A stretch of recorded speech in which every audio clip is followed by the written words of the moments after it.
ಸ್ನೇಹಿತರೆ, ವಿಜಯ ಸಂಗಮ ಯೂಟ್ಯೂಬ್ ಚಾನಲ್ಗೆ ಸ್ವಾಗತ. ಗೆಳೆಯರೇ, ಭಾರತ ಮತ್ತು ಪಾಕ್ನ ನಡುವಿನ ಸಂಘರ್ಷ ಈಗ ಮತ್ತೊಂದು ಹಂತಕ್ಕೆ ಹೋಗ್ತಾ ಇದೆ. ಈಗಾಗಲೇ ಪಾಕಿಸ್ತಾನದ ವಿರುದ್ಧ ಸಾಕಷ್ಟು ರಾಜತಾಂತ್ರಿಕ ಕ್ರಮಗಳನ್ನು ಕೈಗೊಂಡಿರುವ ಭಾರತ ಈ ಬಾರಿ ಪಾಕಿಗಳಿಗೆ ಬುದ್ಧಿ ಕಲಿಸುವುದಕ್ಕೆ ಒಂದು ದೊಡ್ಡ ಪ್ಲಾನ್ ಮಾಡಿರುವ ಹಾಗೆ ಕಾಣ್ತಾ ಇದೆ. ಕೆಲ ದಿನಗಳಿಂದ ಸತತವಾಗಿ ರಕ್ಷಣಾ ಇಲಾಖೆ ಮತ್ತು ಭಾರತದ 3 ವಿಭಾಗದ ಮುಖ್ಯಸ್ಥರ ಜೊತೆ ಸಭೆಗಳನ್ನು ಮಾಡ್ತಾ ಇರೋ ಪ್ರಧಾನಿ ನರೇಂದ್ರ ಮೋದಿ ಅಂತಾರಾಷ್ಟ್ರೀಯ ಮಟ್ಟದಲ್ಲಿ ಕೂಡ ಮತ್ತೊಂದು ಗೆಲುವನ್ನು ಪಡ್ಕೊಂಡಿದ್ದಾರೆ. ಪೆಹಲ್ಗಾಮ್ ದಾಳಿಯನ್ನ ಖಂಡಿಸಿರುವ ಪುಟಿನ್, ಭಾರತ ತನ್ನ ಸೇಡನ್ನು ತೀರಿಸಿಕೊಳ್ಳುವುದಕ್ಕೆ ಶಕ್ತವಾಗಿದೆ, ಭಾರತದ ಮೇಲೆ ದಾಳಿ ಮಾಡಿದವರನ್ನ ಮತ್ತು ಆ ದಾಳಿಯ ಹಿಂದಿರುವವರನ್ನು ಶಿಕ್ಷಿಸಲೇಬೇಕು ಅನ್ನೋ ಥರದ ಮಾತುಗಳನ್ನು ಹೇಳಿದ್ದಾರೆ. ಜೊತೆಗೆ ಜಪಾನ್ ಕೂಡ ಭಾರತಕ್ಕೆ ಬೆಂಬಲವನ್ನು ಘೋಷಿಸಿದೆ. ಇದು ಭಾರತಕ್ಕೆ ಸಿಗ್ತಾ ಇರೋ ದೊಡ್ಡ ಗೆಲುವು ಅನ್ನಿಸಿಕೊಳ್ತಾ ಇದೆ. ಇನ್ನು ಚೈನಾ ಒಂದನ್ನು ಬಿಟ್ಟರೆ ಜಗತ್ತಿನ ಬಹುತೇಕ ಬಲಿಷ್ಠ ರಾಷ್ಟ್ರಗಳು ಭಾರತದ ಪರ ಮಾತಾಡ್ತಾ ಇವೆ. ಇದು ಪಾಕಿಸ್ತಾನದ ವಿರುದ್ಧ ಭಾರತಕ್ಕೆ ಹೆಚ್ಚಿನ ಅಂತಾರಾಷ್ಟ್ರೀಯ ಶಕ್ತಿಯನ್ನು ತಂದುಕೊಡ್ತಾ ಇದೆ. ಇದೇ ಸಂದರ್ಭದಲ್ಲಿ 1971ರ ನಂತರ ಮೊಟ್ಟ ಮೊದಲ ಬಾರಿಗೆ ಮಾಕ್ ಡ್ರಿಲ್ ಮಾಡೋದಕ್ಕೆ ಸೂಚನೆಯನ್ನು ಕೊಡಲಾಗಿದೆ ಮತ್ತು ಇಂಥ ಡ್ರಿಲ್ ಮಾಡಬೇಕಾದ ನಗರಗಳ ಪಟ್ಟಿಯಲ್ಲಿ ಕರ್ನಾಟಕದ ಕೆಲ ನಗರಗಳು ಇವೆ. ಪಾಕಿಸ್ತಾನದ ಸಂಭಾವ್ಯ ದಾಳಿಯ ಹಿನ್ನೆಲೆಯಲ್ಲಿ ಕರ್ನಾಟಕಕ್ಕೆ ಕೂಡ ಇಂಥ ಸೂಚನೆಯನ್ನು ಕೊಡಲಾಗಿದೆ. ಹಾಗಾದರೆ ಏನಿದು ಮಾಕ್ ಡ್ರಿಲ್? ಇದು ಯುದ್ಧದ ಮುನ್ಸೂಚನೆನಾ? ಯಾವೆಲ್ಲ ರಾಜ್ಯಗಳಿಗೆ ಈ ಸೂಚನೆಯನ್ನು ಕೊಡಲಾಗಿದೆ ಎನ್ನುವುದರ ಬಗ್ಗೆ ಒಂದಿಷ್ಟು ಮಾಹಿತಿಯನ್ನು ನಾವಿಲ್ಲಿ ನೋಡೋಣ.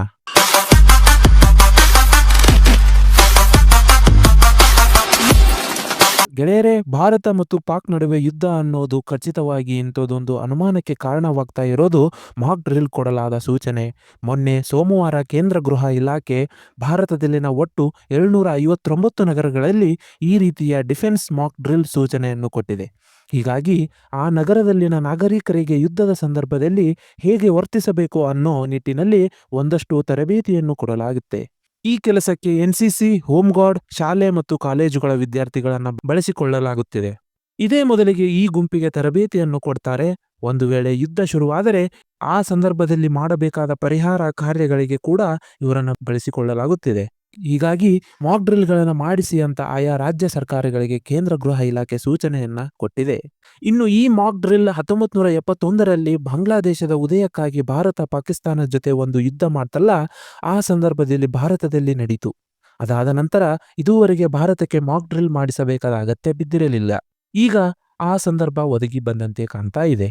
ಇನ್ನು ಮಾಕ್ ಡ್ರಿಲ್ ಭಾಗವಾಗಿ ವೈಮಾನಿಕ ದಾಳಿಗಳು ನಡೆದ ಸಂದರ್ಭದಲ್ಲಿ ನಗರಗಳನ್ನು ರಕ್ಷಿಸಿಕೊಳ್ಳುವುದು ಹೇಗೆ, ರಾತ್ರಿ ಹೊತ್ತಲ್ಲಿ ಶತ್ರುಗಳಿಗೆ ಗುರುತು ಸಿಗದ ಹಾಗೆ ನಗರಗಳಲ್ಲಿನ ಎಲ್ಲ ವಿದ್ಯುತ್ ದೀಪಗಳನ್ನು ಆರಿಸಿ ಅವರ ದಿಕ್ಕು ತಪ್ಪಿಸುವುದು ಹೇಗೆ, ಒಂದು ವೇಳೆ ಭಾರತದ ಏರ್ ಡಿಫೆನ್ಸ್ ಅನ್ನ ಮೀರಿ ಕೂಡ ಯಾವುದಾದರೂ ಶತ್ರು ದೇಶದ ಯುದ್ಧ ವಿಮಾನ ಭಾರತದ ವಾಯು ಪ್ರದೇಶವನ್ನು ಪ್ರವೇಶ ಮಾಡಿದಾಗ ಅದರ ಬಗ್ಗೆ ಸೂಚನೆಯನ್ನು ಕೊಡುವ ಸೈರನ್ನುಗಳು ಮೊಳಗಿದಾಗ ಹೇಗೆ ಪ್ರತಿಕ್ರಿಯಿಸಬೇಕು ಅನ್ನೋ ಬಗ್ಗೆ ಕೂಡ 1971ರಲ್ಲಿ ತರಬೇತಿಯನ್ನು ಕೊಡಲಾಗಿತ್ತು.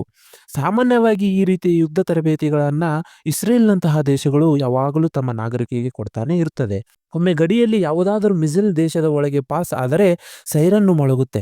ಆ ಸೈರನ್ನ ಶಬ್ದ ಕೇಳಿದ ತಕ್ಷಣ ಅಲ್ಲಿನ ನಾಗರಿಕರು ತಮ್ಮ ಮನೆಗಳಲ್ಲಿ ಸೂಚಿಸಲಾದ ಜಾಗಗಳಿಗೆ ಹೋಗಿ ಅವಿತು ಕೂತ್ಕೋತಾರೆ. ಗೆಳೆಯರೇ, ಇಸ್ರೇಲ್ ಇದೆಯಲ್ಲ, ಅದು ಸದಾ ದಾಳಿಗೀಡಾಗುವ ದೇಶ.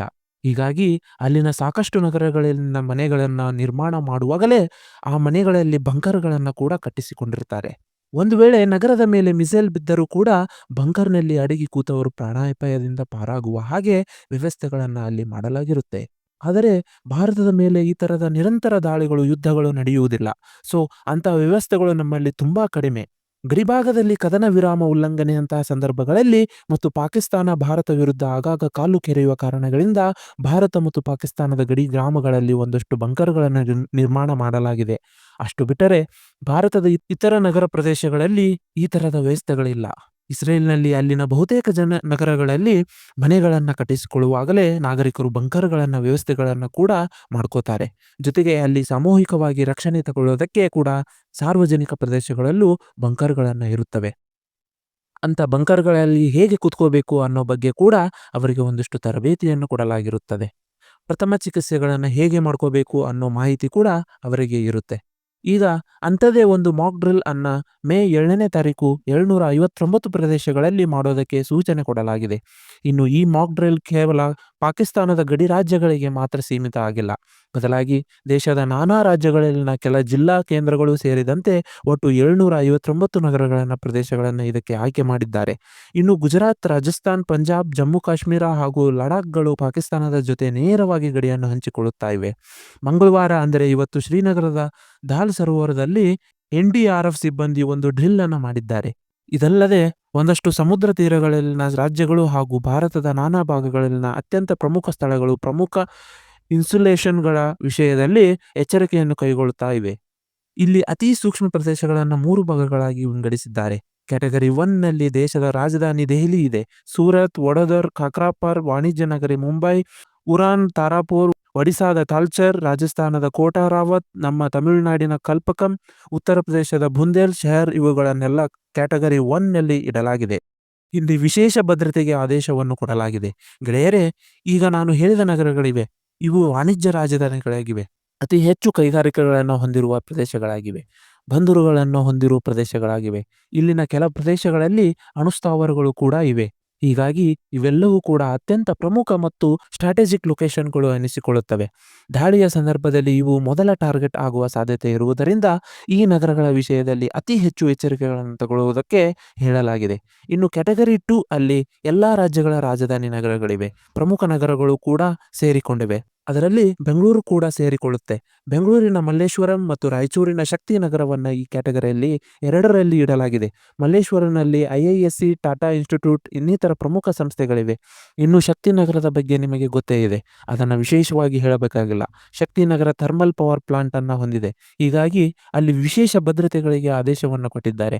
ಇನ್ನು 3ನೇ ಕ್ಯಾಟಗರಿಯಲ್ಲಿ ಅರುಣಾಚಲ ಪ್ರದೇಶದ ಬಾಂಬ್ಡಿಲಾ, ಅಸ್ಸಾಂನ ಧರಾಂಗ್, ಗೋಲ್ಘಾಟ್, ಕಾರ್ಬಿ ಆಂಗ್ಲಾಂಗ್, ಕೋರಾಜಾರ್ ಮುಂತಾದ ನಗರಗಳಿವೆ.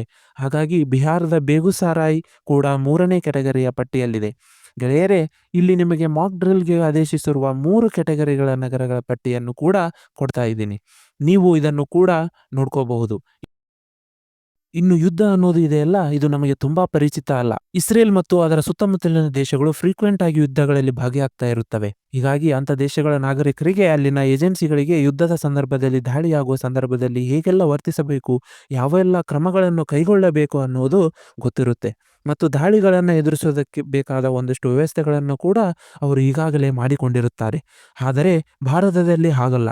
ನಮಗೆ ಇದೆಲ್ಲ ಹೊಸತು ಮತ್ತು ಅದಕ್ಕಾಗಿ ವಿಶೇಷ ತಯಾರಿಗಳನ್ನು, ಸಿದ್ಧತೆಗಳನ್ನು ನಾವೀಗ ಮಾಡ್ಕೋಬೇಕಾಗಿದೆ. ಇನ್ನು ಒಂದು ಸಾರಿ ಯುದ್ಧ ಅನ್ನೋದು ಶುರುವಾದರೆ ನಾವು ಮಾತ್ರ ಮಿಸೈಲ್ ದಾಳಿ ಮಾಡ್ತೀವಿ, ನಾವು ಮಾತ್ರ ಬಾಂಬ್ ಹಾಕ್ತೀವಿ, ಶತ್ರುಗಳ ಹಾಕಿಸಿಕೊಂಡು ಸುಮ್ಮನೆ ಕೂತ್ಕೋತಾರೆ ಅಂತಲೂ ಅಲ್ಲ. ಅವರು ಪ್ರತಿದಾಳಿ ಮಾಡೋ ಸಾಧ್ಯತೆ ಇರುತ್ತವೆ. ಇನ್ನು ಯುದ್ಧ ಅನ್ನೋದು ಗಡಿಯಲ್ಲಿ ಮಾತ್ರ ಆಗಬೇಕು ಅಂತಲೂ ಏನೂ ಇಲ್ಲ. ನಿರ್ದಿಷ್ಟ ಕಾರ್ಯಾಚರಣೆಗಳಾದರೆ ಅವು ಗಡಿಗಳಿಗೆ ಮಾತ್ರ ಸೀಮಿತ ಆಗುತ್ತದೆ. ಆದರೆ ಪೂರ್ಣ ಪ್ರಮಾಣದ ಯುದ್ಧ ಆದರೆ ದೇಶದ ಪ್ರಮುಖ ನಗರಗಳ ಮೇಲೆ ಕೂಡ ದಾಳಿಯಾಗುವ ಸಾಧ್ಯತೆ ಇರುತ್ತದೆ. ಈ ಹಿಂದೆ 1971ರ ಸಂದರ್ಭದಲ್ಲಿ ಪಾಕ್ನ ಯುದ್ಧ ವಿಮಾನಗಳು ಉತ್ತರ ಪ್ರದೇಶದ ಮೇಲೆ ದಾಳಿ ಮಾಡಿದ್ವು. ಉತ್ತರ ಪ್ರದೇಶ ಏನೂ ಪಾಕಿಸ್ತಾನದ ಗಡಿಗೆ ಹತ್ತಿರ ಇಲ್ಲ, ಆದರೂ ಅಲ್ಲಿ ದಾಳಿ ಆಯಿತು. ಹೀಗಾಗಿ ಯುದ್ಧದ ಸಂದರ್ಭದಲ್ಲಿ ಏನೇ ಆದರೂ ಅದನ್ನು ಎದುರಿಸೋದಕ್ಕೆ ಬೇಕಾದ ಸಿದ್ಧತೆಗಳನ್ನು ಸರ್ಕಾರ ಮಾಡಿಕೊಳ್ತಾ ಇದೆ. 1971ರ ನಂತರ ಈಗ ಮತ್ತೆ ಇಂಥದೊಂದು ಎಚ್ಚರಿಕೆಯನ್ನು ಕೊಡಲಾಗಿದೆ ಮತ್ತು ಮಾಕ್ ಡ್ರಿಲ್ಗಳನ್ನು ಮಾಡಲಾಗ್ತಾ ಇದೆ. ಇನ್ನು ಈಗಾಗಲೇ ಸೇನಾಪಡೆಗಳು ಗಡಿ ಗ್ರಾಮಗಳಲ್ಲಿ ರಾತ್ರಿ ಹೊತ್ತಿನಲ್ಲಿ ಲೈಟ್ಗಳನ್ನು ಹಾಕೋಬೇಡಿ ಅಂತ ಹೇಳಿವೆ. ಇದೆಲ್ಲವನ್ನು ನೋಡ್ತಾ ಇದ್ದರೆ ಇನ್ನು ಕೆಲ ದಿನಗಳಲ್ಲಿ ದೊಡ್ಡದೇನೋ ಆಗುವ ಸಾಧ್ಯತೆ ಇದೆ ಅನ್ನೋ ಅನುಮಾನಗಳಂತೂ ವ್ಯಕ್ತ ಆಗ್ತಾ ಇವೆ. ಗೆಳೆಯರೇ, ಯುದ್ಧ ಅನ್ನೋದು ಯಾರಿಗೂ ಒಳ್ಳೆಯದಲ್ಲ. ಆದರೆ ಪಾಕಿಸ್ತಾನದಂತಹ ದೇಶನ ಪಕ್ಕದಲ್ಲಿ ಇಟ್ಕೊಂಡು ನಾವು ಮಾತ್ರ ಶಾಂತಿ ಮಂತ್ರವನ್ನು ಪಠಿಸ್ತಾ ಹೋದರೆ ಅದರಿಂದ ಯಾವ ಪ್ರಯೋಜನಗಳು ಆಗೋದಿಲ್ಲ. ಯಾರಿಗೆ ಯಾವ ಭಾಷೆಯಲ್ಲಿ ಯಾವಾಗ ಉತ್ತರ ಕೊಡಬೇಕು ಆ ಭಾಷೆಯಲ್ಲಿ ಆಯಾ ಸಂದರ್ಭಕ್ಕೆ ಉತ್ತರಗಳನ್ನು ಕೊಡ್ತಾ ಇದ್ದರೆ ಮಾತ್ರ ಅವರನ್ನು ನಿಯಂತ್ರಣದಲ್ಲಿ ಇಡುವುದಕ್ಕೆ ಸಾಧ್ಯ. ಸದಾಕಾಲ ಭಾರತದ ವಿರುದ್ಧ ದ್ವೇಷ ಕಾರ್ತಾವು ಉಗ್ರವಾದಕ್ಕೆ ನೀರೇರಿತಾ ಇರೋ ಪಾಕಿಸ್ತಾನಕ್ಕೆ ಒಂದು ಶಾಸ್ತಿಯನ್ನು ಮಾಡದೇ ಇದ್ದರೆ ಅವರು ಸುಮ್ಮನಾಗುವ, ಪಾಠ ಕಲಿಯುವ ಸಾಧ್ಯತೆ ತುಂಬಾನೇ ಕಡಿಮೆ. ಈ ಹಿಂದೆ ಭಾರತ ಪಾಕಿಸ್ತಾನವನ್ನ ಪ್ರತಿ ಯುದ್ಧದಲ್ಲೂ ಸೋಲಿಸಿದೆ. ಆದರೆ ಹಾಗೆಲ್ಲ ಭಾರತ ಗೆದ್ದ ಪ್ರದೇಶಗಳನ್ನು ಪಾಕಿಸ್ತಾನಕ್ಕೆ ವಾಪಸ್ ಕೊಟ್ಟು ತಪ್ಪು ಮಾಡ್ತಾ ಬಂದಿದೆ. ಭಾರತದ ಜೊತೆ ಯುದ್ಧ ಆದರೂ ಕೂಡ ನಮ್ಮ ಪ್ರದೇಶಗಳನ್ನು ನಾವು ಕಳ್ಕೋಬೇಕಾಗಿ ಬರೋದಿಲ್ಲ ಅನ್ನೋ ತರಹದ ಒಂದು ವಿಚಿತ್ರ ಧೈರ್ಯವನ್ನ ನಮ್ಮ ನಾಯಕರೇ ಪಾಕಿಸ್ತಾನಿಗಳಲ್ಲಿ ತುಂಬಿದ್ದಾರೆ. ಈ ಬಾರಿ ಪಾಕಿಗಳ ಆ ಭ್ರಮೆಯನ್ನು ಕೂಡ ನಾವು ತೊಳಿಬೇಕಾಗಿದೆ. ಯುದ್ಧ ಅನ್ನೋದಾದರೆ ಸೈನಿಕರು ಗೆದ್ದು ಬರುವ ಪ್ರದೇಶಗಳನ್ನು ಯಾವುದೇ ಕಾರಣಕ್ಕೂ ಟೇಬಲ್ಗಳ ಮೇಲೆ ಮಾತುಕತೆಯ ಹಂತದಲ್ಲಿ ನಾವು ಕಳೆದುಕೊಳ್ಳಬಾರದು ಅನ್ನೋ ಪ್ರಜ್ಞೆಯನ್ನ ಈ ಬಾರಿಯಾದರೂ ಭಾರತದ ನಾಯಕರು ಬೆಳೆಸಿಕೊಳ್ಳಬೇಕಾಗುತ್ತೆ. ಜೊತೆಗೆ ಭಾರತದ ಜೊತೆ ಯುದ್ಧ ನಡೆಯುವ ಸಂದರ್ಭದಲ್ಲಿ ಬಲೂಚಿಸ್ತಾನ್ ಪಾಕಿಸ್ತಾನದ ವಿರುದ್ಧ ಹೋರಾಟಕ್ಕೆ ನಿಂತರೆ ಭಾರತ ಬಲೂಚಿಗರಿಗೆ ಕೂಡ ಅಗತ್ಯವಾಗಿ ಬೇಕಾದ ಎಲ್ಲ ಸಹಾಯವನ್ನು ಮಾಡಲಾಗುತ್ತೆ. ಯಾವ ಯಾವ ದಿಕ್ಕುಗಳಲ್ಲಿ ಪಾಕಿಸ್ತಾನವನ್ನು ಕಟ್ಟಿ ಹಾಕುವುದಕ್ಕೆ ಸಾಧ್ಯ ಆಗುತ್ತೋ ಆ ಎಲ್ಲ ತಂತ್ರಗಾರಿಕೆಗಳನ್ನ ಬಳಸಿ ಪಾಕಿಸ್ತಾನವನ್ನು ಈ ಬಾರಿ ಮುಗಿಸಲೇಬೇಕಾದ ಅಗತ್ಯ ಭಾರತದ ಮುಂದಿದೆ. ಇನ್ನು ಈ ಸಂದರ್ಭದಲ್ಲಿ ಯಥಾಪ್ರಕಾರ ನಿರೀಕ್ಷೆಯಂತೆ ಚೈನಾ ಪಾಕಿಸ್ತಾನದ ಬೆಂಬಲಕ್ಕೆ ನಿಂತುಕೊಳ್ತಾ ಇದೆ.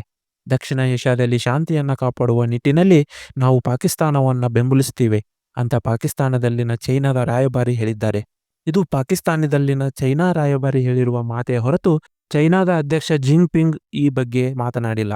ಹೀಗಾಗಿ ಚೈನಾ ಪಾಕಿಸ್ತಾನವನ್ನು ಬೆಂಬಲಿಸಿದರೂ ಯಾವ ಮಟ್ಟದಲ್ಲಿ ಬೆಂಬಲವನ್ನು ಕೊಡುತ್ತೆ, ಯಾವ ರೀತಿಯ ಬೆಂಬಲವನ್ನು ಕೊಡುತ್ತೆ ಅನ್ನೋದನ್ನ ಚೈನಾ ಇನ್ನೂ ಸ್ಪಷ್ಟಪಡಿಸಿಲ್ಲ.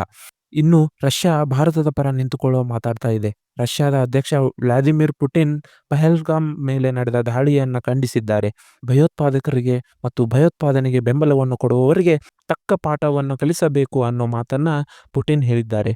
ಗೆಳೆಯರೇ, ಇಲ್ಲಿ ರಷ್ಯಾ ಭಾರತಕ್ಕೆ ಯಾವ ಮಟ್ಟದ ಸಹಾಯ ಮಾಡುತ್ತೋ ಗೊತ್ತಿಲ್ಲ. ಆದರೆ ಚೈನಾದ ಕಾರಣದಿಂದ ರಷ್ಯಾ ಪಾಕ್ನ ಪರ ನಿಲ್ಲೋದಿಲ್ಲ ಅನ್ನೋದಂತೂ ಈ ಮಾತುಗಳಿಂದ ಗಟ್ಟಿಯಾಗಿ ಇದೆ. ಜೊತೆಗೆ ಜಪಾನ್ ಕೂಡ ಭಾರತಕ್ಕೆ ಬೆಂಬಲವನ್ನು ವ್ಯಕ್ತಪಡಿಸಿದೆ. ಒಟ್ನಲ್ಲಿ ನೀರು ನಿಲ್ಲಿಸಿ, ವ್ಯಾಪಾರ ಕಟ್ ಮಾಡಿ, ಆರ್ಥಿಕತೆಯ ಮೇಲೆ ಹೊಡೆತ ಕೊಟ್ಟು ಜಗತ್ತಿನ ನಾನಾ ದೇಶಗಳ ಜೊತೆ ಮಾತುಗಳನ್ನು ನಡೆಸಿ ಜಾಗತಿಕ ಬೆಂಬಲವನ್ನು ಪಡೆದುಕೊಳ್ಳುತ್ತಾ ಭಾರತ ಒಂದು ಯುದ್ಧಕ್ಕೆ ತಯಾರಾಗ್ತಾ ಇರುವ ಹಾಗೆ ಕಾಣ್ತಾ ಇದೆ. ಈ ಸಂಘರ್ಷ ಹೇಗೆ ಕೊನೆಯಾಗುತ್ತೆ ಅನ್ನೋದನ್ನ ನಾವು ಕಾದು ನೋಡಬೇಕಾಗಿದೆ. ಇದು ಗೆಳೆಯರೇ, ಭಾರತದಲ್ಲಿ ಮೇ 7ನೇ ತಾರೀಕು ಆಯೋಜಿಸಲಾಗಿರುವ ಮಾಕ್ ಡ್ರಿಲ್ ಹಾಗೂ ರಷ್ಯಾದ ಪುತಿನ್ ಮತ್ತು ಜಪಾನ್ ಎರಡೂ ಭಾರತಕ್ಕೆ ಬೆಂಬಲವನ್ನು ಘೋಷಿಸುವುದರ ಕುರಿತಾದ ಒಂದಿಷ್ಟು ಮಾಹಿತಿ. ಮುಂದಿನ ಸಂಚಿಕೆಯಲ್ಲಿ ಮತ್ತಷ್ಟು ವಿಶೇಷಗಳ ಜೊತೆಗೆ ಬರ್ತೀನಿ. ಧನ್ಯವಾದಗಳು.